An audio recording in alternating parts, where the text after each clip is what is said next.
Looks like we're good. Hello, good morning. Welcome. Welcome to PB Reads the Bible. What is PB Reads the Bible?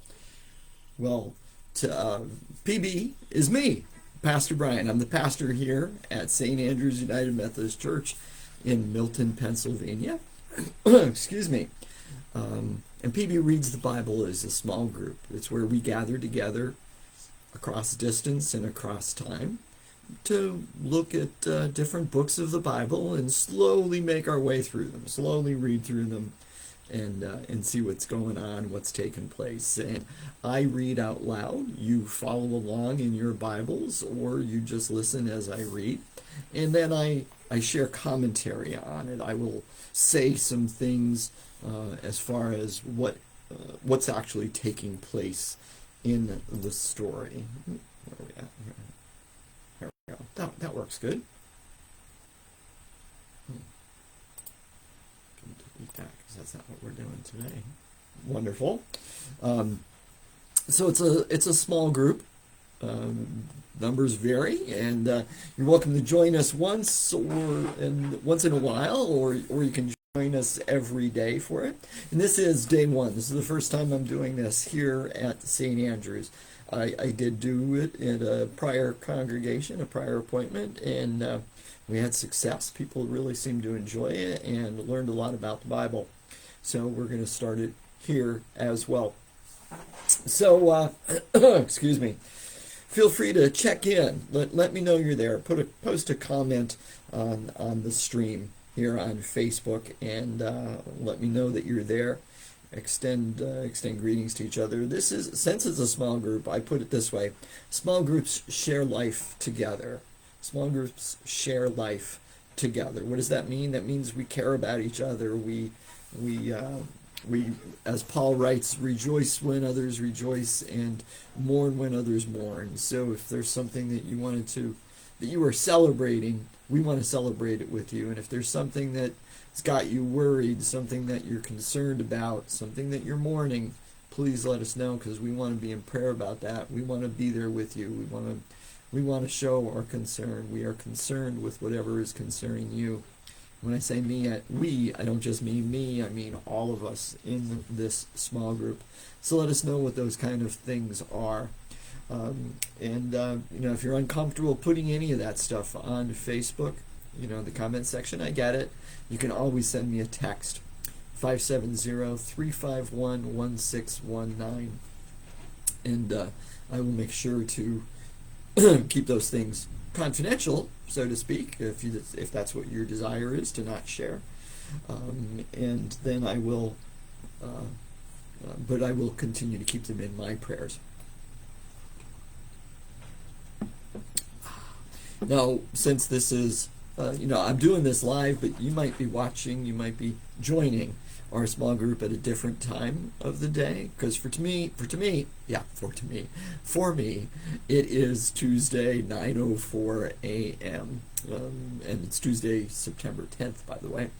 For you, it might be later in the day. It might be 1 o'clock this afternoon, or it might be 3 o'clock tomorrow morning, or next week at some point, sometime that you decided to join in here and view the recording. That's okay. That's perfect. That's wonderful. That's awesome. I'm humbled that you would take out time out of your day, no matter when it is that you're taking time to join with me in this fashion. Excuse me. I need some more tea.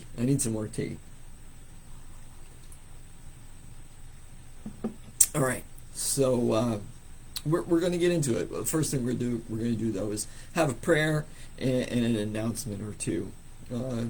Good morning, God. Thank you for this day. Thank you for this opportunity to gather together in this small group, across distance, across time, to read together from the Bible, and to see what it meant then, because what it meant then is what it means now, and how that should affect us. What can we gain out of it? The so what, so to speak, of the thing. And so be with us. Open our hearts and our minds to everything that you would have us receive. I lift to you everyone who is in this small group, and I lift to you all their joys and concerns, ones that have been shared, even ones that haven't been shared. Of course, you know what each one of us needs. And we ask all these things in your Son, Jesus' name. Amen. Amen. And amen. So, announcements. Yeah, I did say announcements. So normally we will be doing this. I will be doing this. We will be joining together on Tuesdays, Wednesdays, and Thursdays. Do it 3 times a week. And it's a chapter of the Bible, more or less. More or less. Some chapters of the Bible, some books of the Bible are very, very dense and need a lot of time to unpack. So there are times we might only get through a half a chapter because your time is valuable and my time is valuable, and there's only so much any of us can absorb or take at one time. So I try to keep these to like at most 40 or 45 minutes. Sometimes they're as brief as 20, but they'll usually be somewhere in that 20 to 40 range. If it's going to be longer than that, then I'll end up cutting a chapter in half or in thirds or something like that. But there's other times we might, if a chapter is so brief or needs so little unpacking, we might end up doing 2 chapters in a day and kind of balancing things out. But we're just going to go with, like I said, a chapter a day. Now, there are times this week, Tuesday, Wednesday, and Thursday should work fine for me. I've looked at my schedule, and that looks good for us being able to do that. There are weeks when I won't be able to do it on a particular day or 2 during the week, and I'll do my best to let you know ahead of time. And of course, there's always things that might happen at the last minute that makes that impossible, and we might just have to skip one without any advanced warning. Because emergencies might happen, the parishioner needs me, or last minute meetings and all that kind of stuff. But we'll do our best to let you know. But this week for sure, Tuesday, Wednesday, Thursday, 9 a.m. I will be here. And I wondered where to begin with this, and I was going all over the place in my head, thinking of a couple of my favorite books of the Bible. Do I want to go there? Do I want to start there? Because John is my favorite gospel. I would love to talk about John. And the book of Romans is one of my favorite books of the Bible. It's also very theologically rich and theologically dense. So that one ends up taking a lot of time. In fact, that's probably one of those books we're going to end up having to break a bunch of chapters down in half when we get to that one. Notice I said when we get to that one, because we're not going to get to that one yet. I also toyed with the idea of starting with Mark, because Mark was the first of the Gospels, the earliest written of the 4 Gospels in the Bible. A lot of people think it's Matthew, and we probably think that because, hey, it's Matthew, Mark, Luke, John. They're in that order. That must have been the order they were written in. But that's not the case. Mark was written first. Matthew and Luke were written second, right around the same time, maybe a year or 2 apart. And then John did come last of those 4 Gospels. So I toyed with the idea of starting with Mark. And then I thought, you know what? I like to talk about context a lot. You're going to hear me use that word a lot as we go through the various books of the Bible, talking about context. What I mean by context is a variety of different things. I mean a whole bunch of different things. It's important for us to understand the literary context, what kind of reading it is. Is it narrative or is it poetry? Because that shapes how we should understand it and what it means. What is the, in addition to that, there's the literary context as far as where does it show up in the Bible, and where is it placed in the Bible, New Testament, Old Testament. Don't look at just one verse, but the literary context as far as what happened just before, what did the author say just before, what did the author say just after. That's also important for context, literary context. I'm also talking about historical context. When did was a particular book written? Not necessarily when the events happened. Although when we get to some of the stories, the historical stories, that's important. But it's also important to know, like, when was it actually written down and what was taking place at that time, because that impacts the story. And societal context, geographical context and societal context. So where is it taking place, in what country, in what section of what country, and in society, what was taking place in society, what's the undertone that may have been understood by the first hearers of the story, and therefore not needed to be mentioned. But if we don't mention it, we don't know it. Okay, so I thought about all those things, and I said, you know what? We're going to start at the beginning. We're going to take a look at the book of Genesis. Good morning. I see some people joining in. Good morning, John and Cindy. Good to have you joining us this morning. My brother Ron was going to join us, but he's unable to, so he extends his good morning greetings and well wishes to everyone. I believe he's going to try and catch up later on, and I'm sure that might be the case for others as well. So anyway, we're going to start with the book of Genesis, and we're going to start, if you looked at the title, we're going to talk about intro as well. I'm going to introduce you to the book of Genesis, and then we'll take a look at the first chapter. And the first chapter, or the first chapter as I would see the first chapter, where it should end. Good morning, Kim Anderchak. Good morning, Kim. Great to have you joining with us this morning as well. Lovely to be able to see you folks this morning. But that's awesome. Oh, I should have mentioned also, as we go along, if you have questions or comments, please feel free to list them, to put them there in the comments section of the stream. I will do my best to address them, to answer your questions, or to discuss your comments.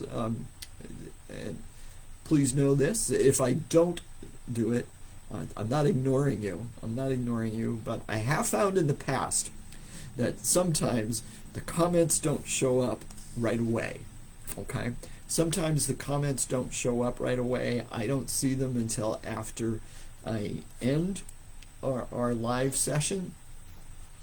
But since I do go back in to, I go back in later to make sure that I have seen all the questions and comments and address them all. I also go back in to see who else might have joined us, and like I said before, to take note of any prayer requests, so that I can celebrate with you and cry with you.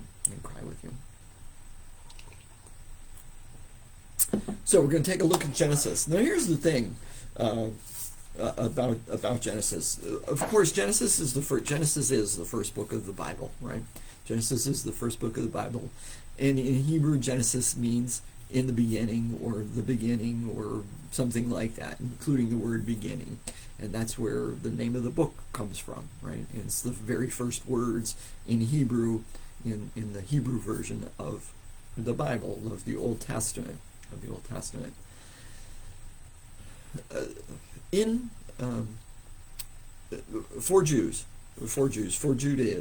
For Judaism, the Exodus, God's work of getting the people, the Hebrews, out of slavery in Egypt, is the key point in their history. It is the turning point of everything.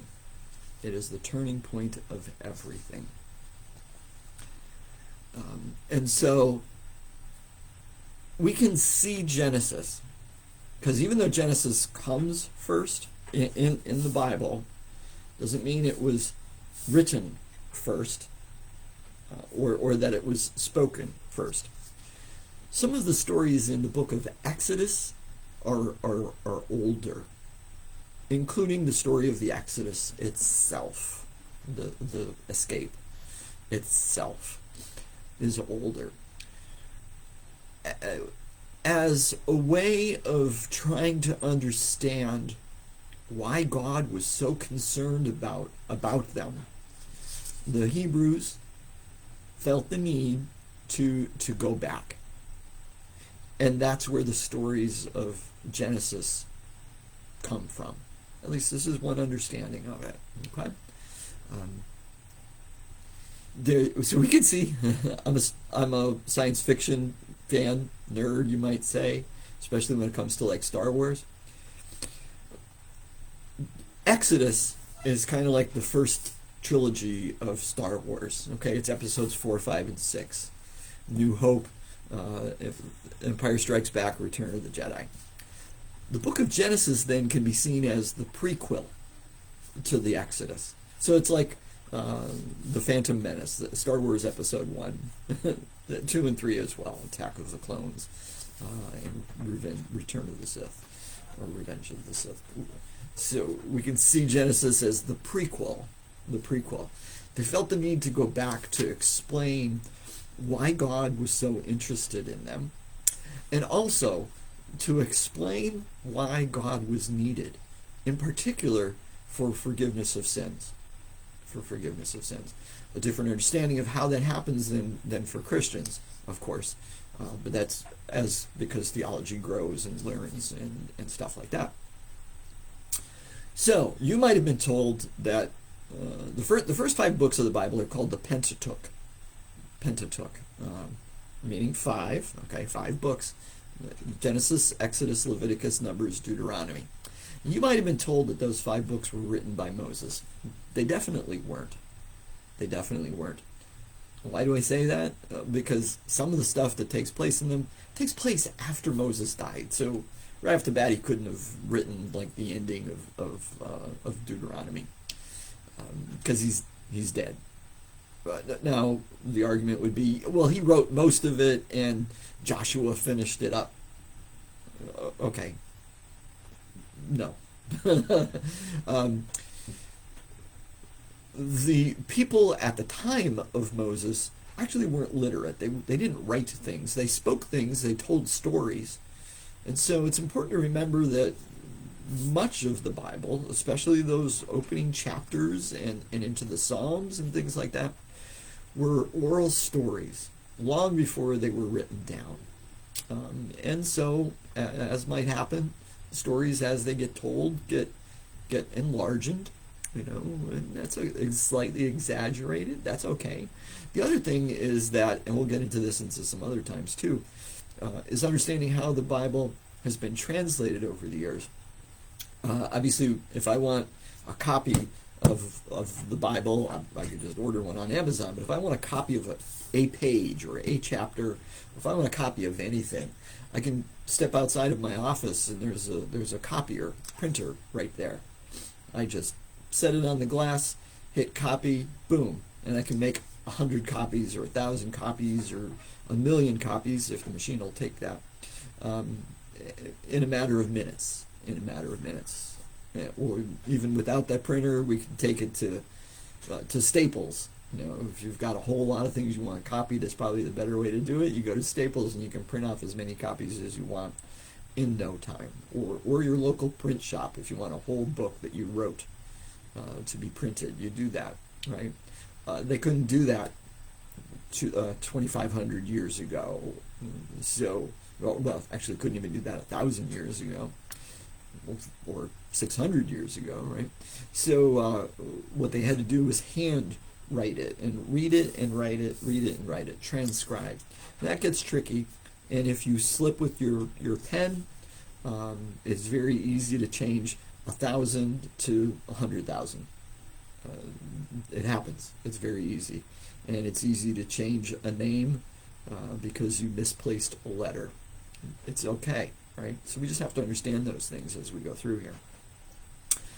Okay, that's enough background, Brian. Let's get into it. But all that stuff is important as your background, as your instruction, your introduction to the book of Genesis.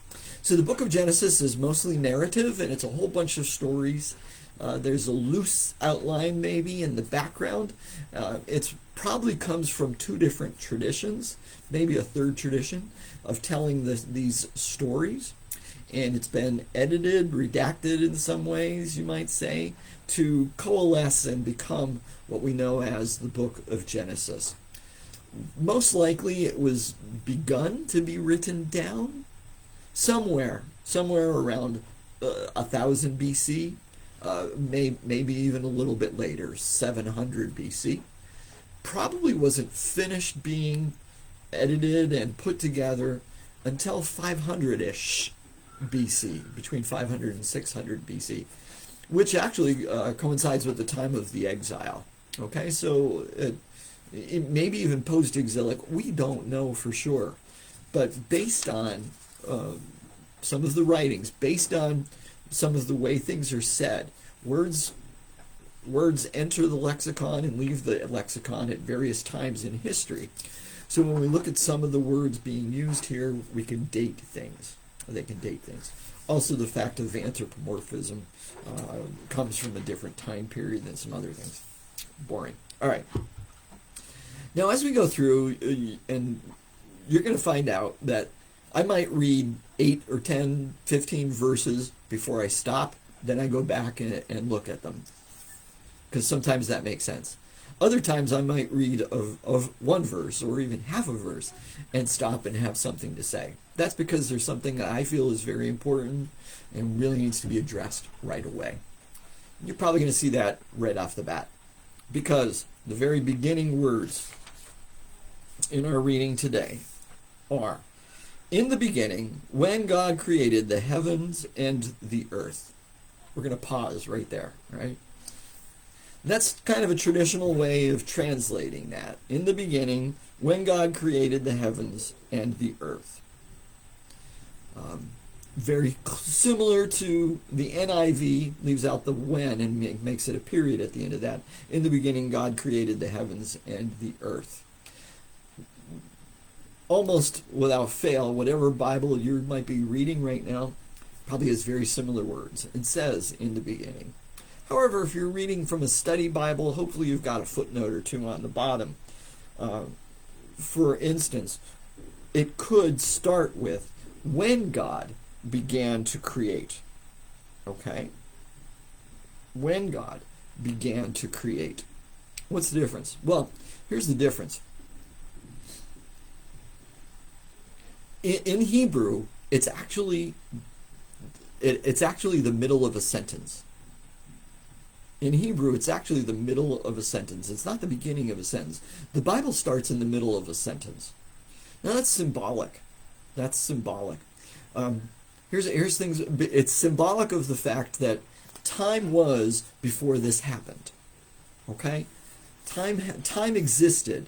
Things took place. God existed. Excuse me. Before God began to create the heavens and the earth. Okay? It's very evidently symbolic in ancient Hebrew texts, because they left a blank page before they started this. Now, we might not think anything of that, but again, paper's pretty cheap for us. Even though it got quite expensive during COVID, it's still very cheap for us, and we can waste a piece of paper and not even think about it. But the idea of leaving a blank page in an ancient Hebrew document is significant. They didn't even leave spaces in a lot of places, and they didn't use vowels. If you look at the ancient Hebrew manuscripts, it's all consonants, which can be difficult when you're trying to figure out people's names and stuff like that, because there's only the consonants. Good thing I don't have to try to do that. Somebody else already did it for us, and mostly did a pretty darn good job.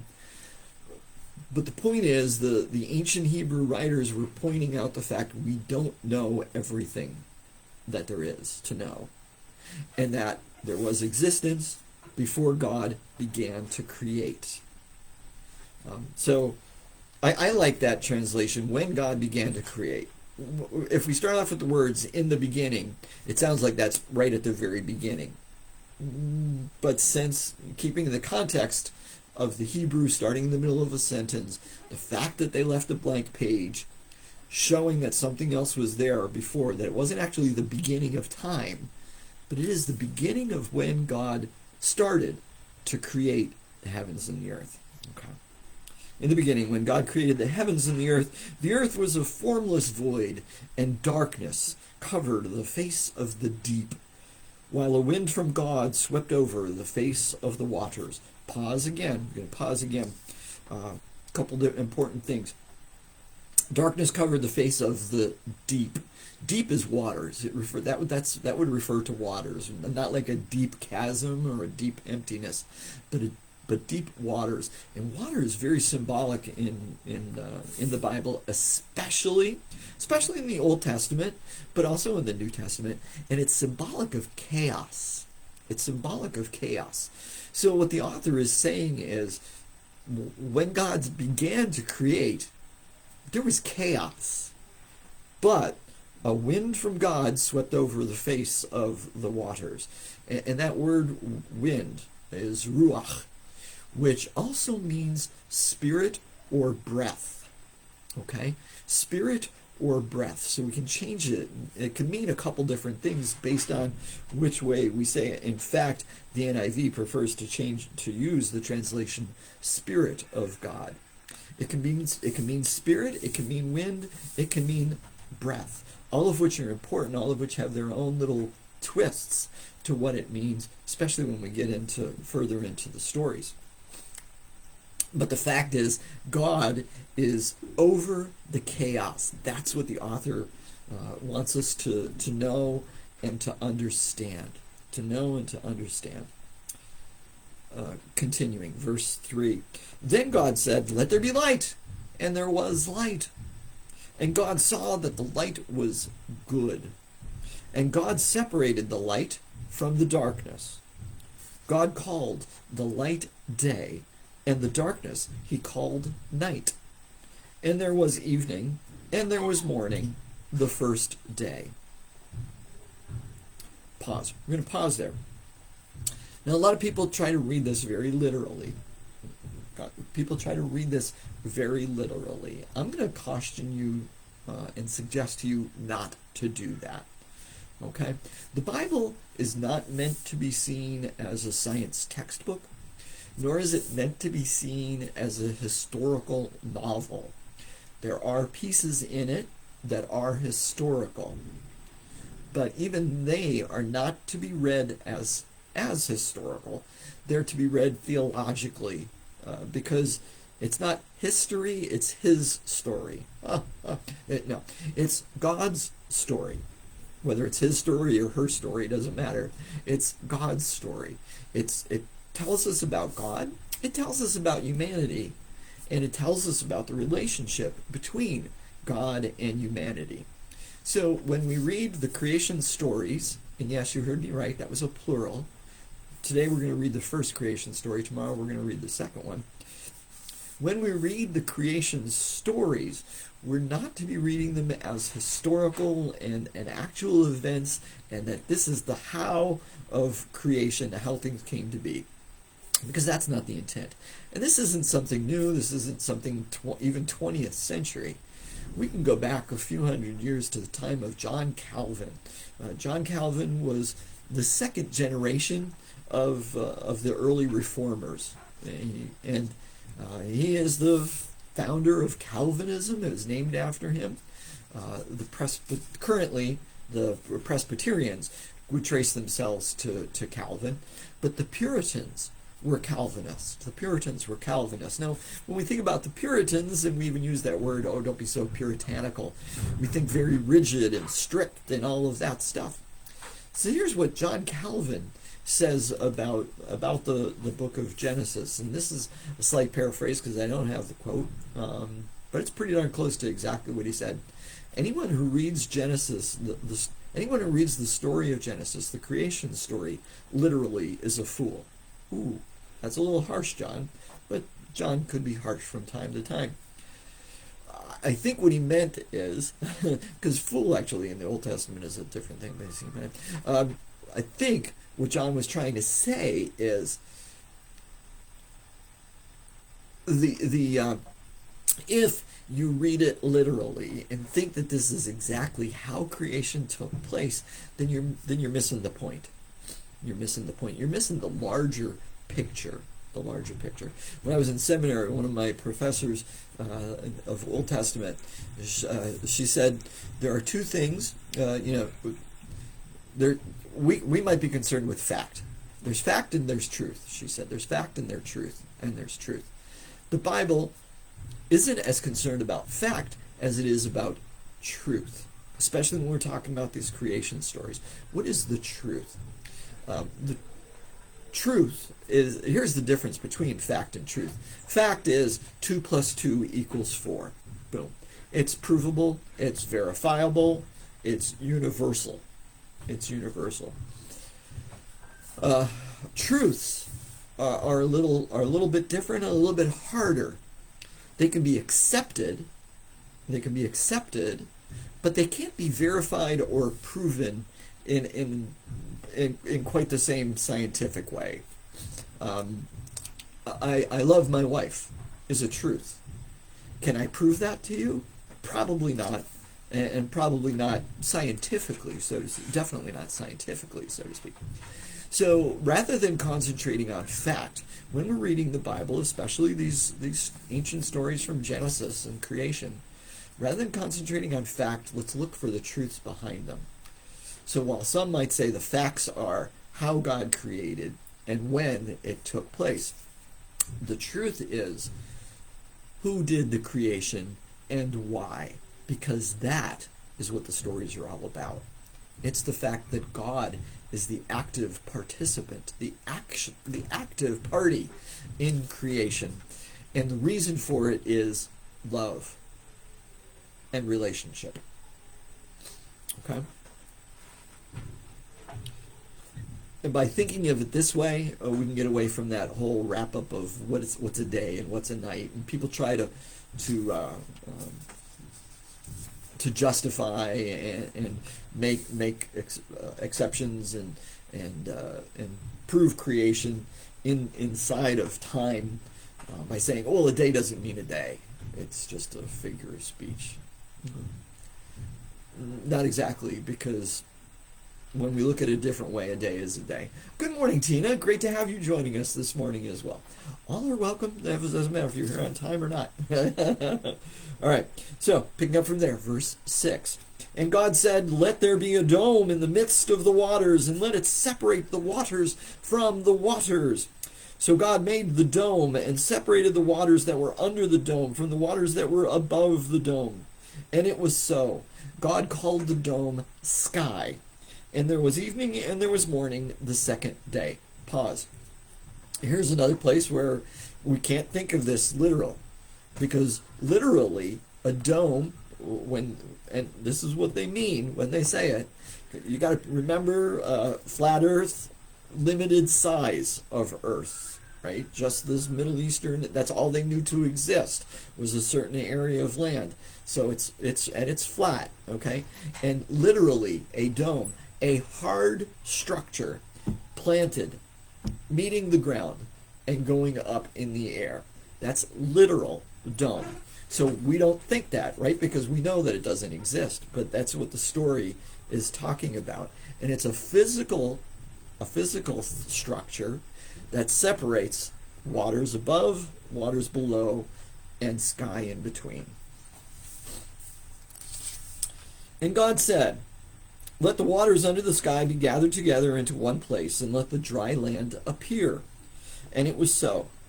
God called the dry land earth, and the waters that were gathered together he called seas. And God saw that it was good. Then God said, "Let the earth put forth vegetation, plants yielding seed, and fruit trees of every kind on earth that bear fruit with the seed in it." And it was so. The earth brought forth vegetation, plants yielding seed of every kind, and trees of every kind bearing fruit with the seed according to their various kinds. And it was so. The land produced vegetation, plants bearing seed according to their kinds, and trees bearing fruit with seed in it according to their kinds. And God saw that it was good. And there was evening and there was morning, the third day. Pause. I should have said, you might want to jot down what took place first day, second day, third day in the story. Not that it literally happened that way, but how does the story say? Because we're going to make a point when we get to the end. And if you don't feel like doing that, don't worry about it. I will spell it out when we get there. It'll be nice and clear. Verse 14, and God said, let there be lights in the expanse of the sky to separate the day from the night, and let them serve as signs to mark seasons and days and years, and let them be lights in the expanse of the sky to give light on the earth. And it was so. God made two great lights, the greater light to govern the day, and the lesser light to govern the night. He also made the stars. God set them in the expanse of the sky to give light on the earth, to govern the day and the night. And God saw that it was good. And there was evening and there was morning, the fourth day. Excuse me one moment, I need another sip of tea.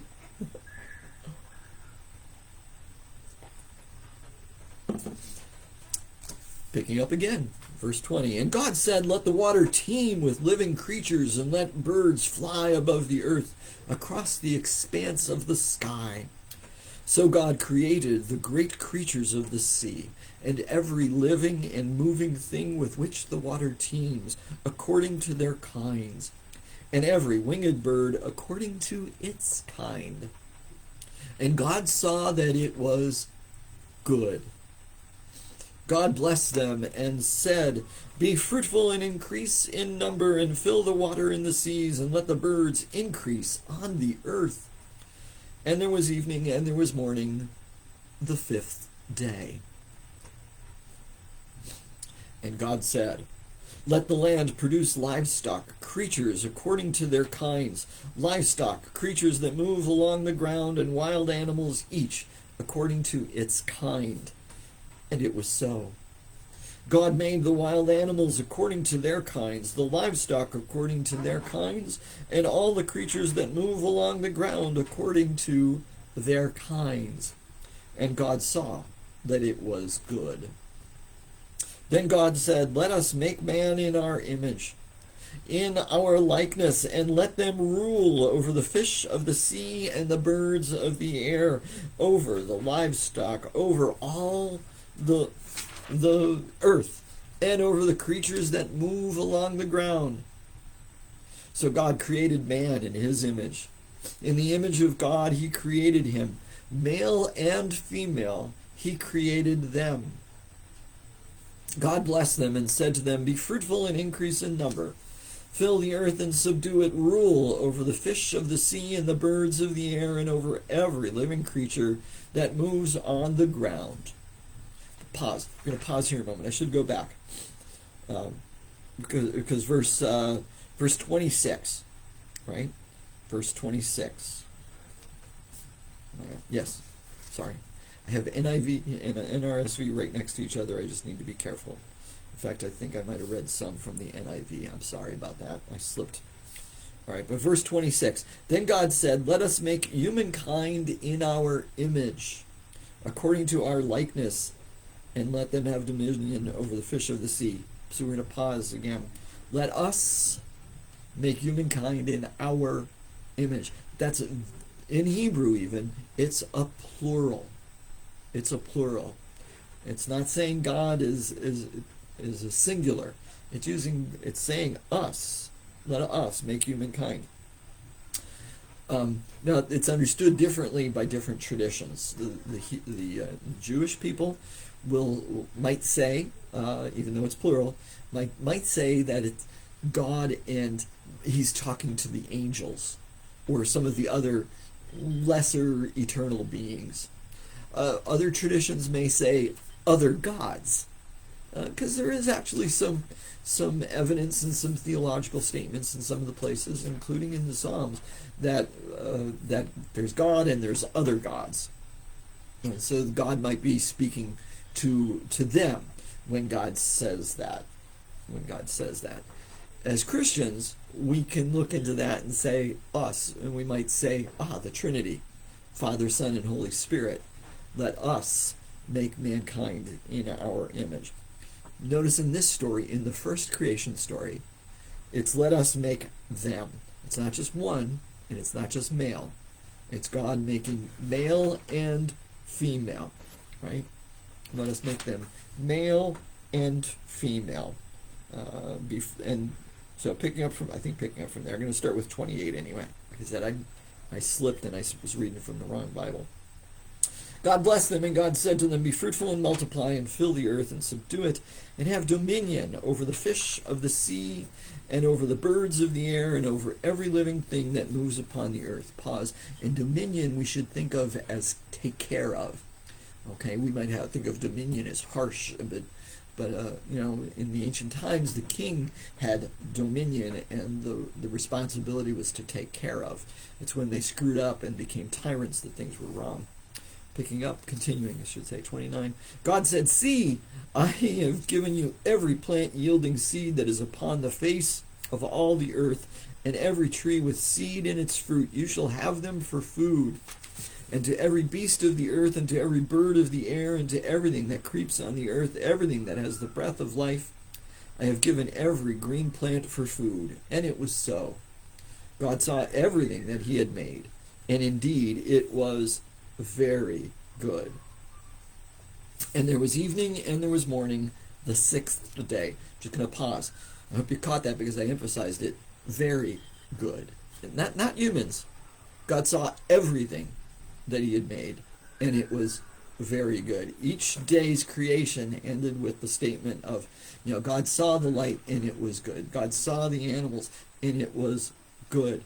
But when God gets to the end of the sixth day and sees everything that God has created, it is very good. The total the total is more than than the sum of its parts. The total is more than the sum of its parts, because everything together, working together, is very good. Now, that's where chapter 1 ends. That's not where chapter 1 should end. They messed up when they put in the chapter break here. They do that in multiple places in the Bible. It's because they didn't ask me for my opinion.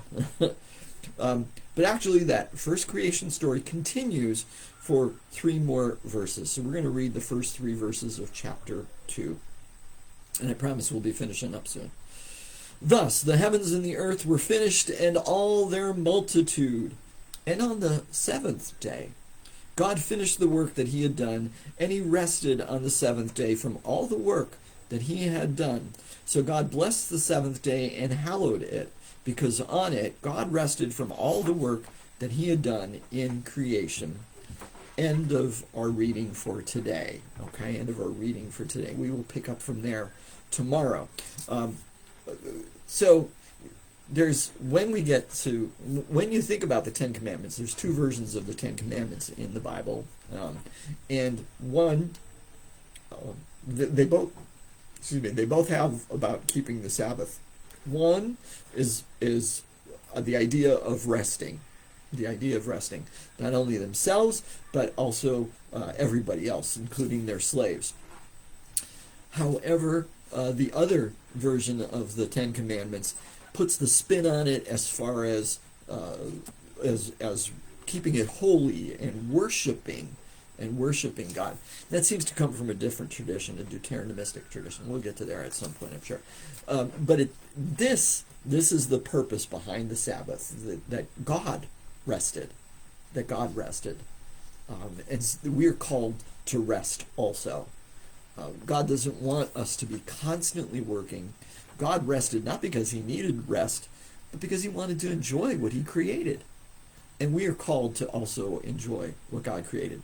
All right, so again, this was the first creation story. Oh, I'm glad. Crystal, I didn't see you there. Good, great. glad to have you with us. Hang in, because I do have something to say. Like I said, if you were going through and jotted down little notes about what happened on each day, you're going to notice this structure to it. You're going to notice this structure to it. Okay? Day 1 is light. Day 3 is waters and the firmament, the rigid sky.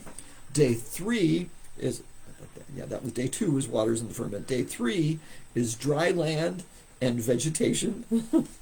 Day 4 is the luminaries.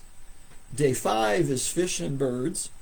Day 6 is land animals and people and vegetation for food. That statement that vegetation is for food.